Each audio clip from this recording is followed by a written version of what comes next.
Hi hello నమస్తే and welcome to సిరిమోని kitchen blogs. ఈరోజు వీడియో వచ్చేసి టొమాటో రైస్.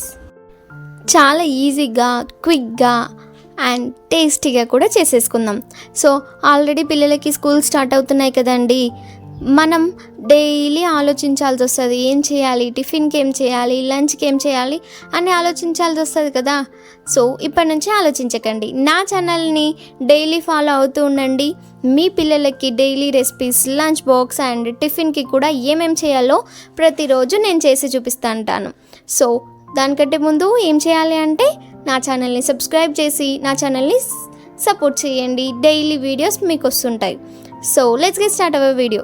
ఫస్ట్ స్టవ్ పైన ఒక కడాయి పెట్టుకొని అందులో 2 టేబుల్ స్పూన్ ఆయిల్ వేసి కొన్ని జీలకర్ర, కొన్ని ఆవాలు అవి చిటపటలాడుతున్నప్పుడు 2-3 వెల్లుల్లి రెబ్బలు దంచి వేసుకోండి. కంపల్సరీ వేసుకోండి, అది ఉంటేనే బెస్ట్ ఫ్లేవర్ మన టమాటా రైస్కి. తర్వాత కొన్ని కరివేపాకు రెబ్బలు, కొన్ని ఉల్లిపాయలు, కొన్ని పచ్చిమిర్చి ఇవన్నీ వేశాక ఒక 1 మినిట్ దాకా వేయించండి. మన ఉల్లిపాయలు డెఫినెట్గా ఇలా గోల్డెన్ కలర్ వచ్చే వరకు వేయించండి. వేయించిన తర్వాతకి కొంచెం పసుపు, కొంచెం అల్లం వెల్లిపాయ పేస్ట్ ఈ 2 వేసి మంచిగా అల్లం వెల్లిపాయ పేస్ట్లో ఉన్న పచ్చివాసన అంతా పోయేదాకా వేయించుకోండి. వేయించుకున్న తర్వాతకి మన ఉల్లిపాయలు కాస్త రెడ్ కలర్గా మారుతాయి.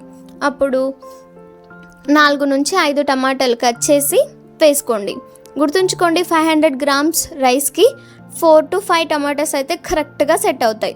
సో వేసుకున్న తర్వాతకి క్యాప్ పెట్టి మధ్య మధ్యలో కలుపుతూ ఇలా నేను వీడియోలో చూపిస్తున్న విధంగా టమాటాలో ఉన్న తోలంతా బయటికి సపరేట్ అయ్యేంత వరకు వేయించుకోండి. వేయించుకున్న తర్వాతకి కొంచెం ఉప్పు, కొంచెం కారం, అలాగే కొంచెం ధనియా పౌడర్. మీరు స్పైసీ లవర్స్ అయితే ఇంకా కాస్త కారం ఎక్కువగా యాడ్ చేసుకోండి. సో ఇలా వేసుకున్న తర్వాతకి మంచిగా టమాటాలకి మన కారం అంతా పట్టే వరకు మంచిగా కలుపుతూ వేయించుకోండి.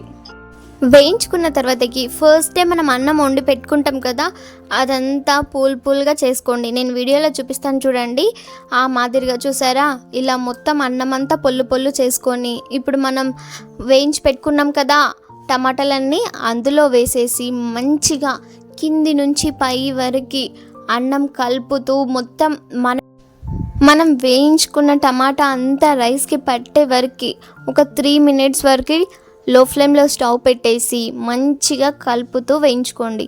గుర్తుంచుకోండి, మనం కలపకుండా వదిలేస్తే మాత్రం మొత్తం అడుగంటిపోతుంది, మన రైస్ అంతా మాడిపోతుంది. సో ఇలానే కలుపుతూ మంచిగా వేయించుకోండి. సో చూసారా ఎంత మంచిగా కనిపిస్తుంది కదా టమాటా రైస్. అంతే, ఇంకా టమాటా రైస్ రెడీ అయిపోయింది. మీకు కావాలనుకుంటే కొంచెం పైనుంచి కొత్తిమీర స్ప్రింకిల్ చేసేసుకోండి. అంతే, ఇంకా మన టమాటా రైస్ చాలా టేస్టీగా, ఈజీగా అండ్ క్విక్గా కూడా రెడీ అయిపోయింది కదా.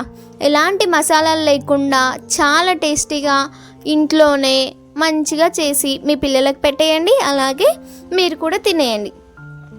లంచ్ బాక్స్కి అయితే పర్ఫెక్ట్గా సెట్ అవుతుందండి. ఒక్కసారి పెట్టి చూడండి, మీ పిల్లలు కొంచెం కూడా మిగిలించకుండా మొత్తం ఖాళీ బాక్స్తో మీ ఇంటికి వస్తారు. సో బాగుంది కదా వీడియో, మీరు కూడా ట్రై చేస్తారు కదా. ట్రై చేసి డెఫినెట్గా ఎలా వచ్చిందో నాకు కామెంట్ సెక్షన్లో చెప్పడం మాత్రం మర్చిపోకండి. So thank you for watching my video. Please do like, share and subscribe to my channel Sirimoni kitchen and blogs.